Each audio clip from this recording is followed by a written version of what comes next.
Hello friend, ચાલો આજે બટેકા પૌવા બનાવવા છે. ધ્રુવનું ટિફિન બની ગયું છે.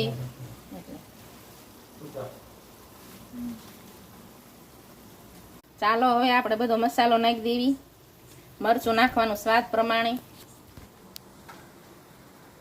મીઠું નાખવાનું સ્વાદ પ્રમાણે, હળદર નાખવાની સ્વાદ પ્રમાણે. જે રીતે તમારે ખાતા હોય એ રીતે નાખવાના. હવે બટેકા નાખી દેવાના. પછી લીંબુ નીચવી નાખવાનું. બધાને બનાવવાની અલગ અલગ રીત હોય છે. જેને જે રીતે ખાતા હોય એ રીતે બનાવવાના, ટેસ્ટ પ્રમાણે. હવે પૌવા નાખી દેવાના.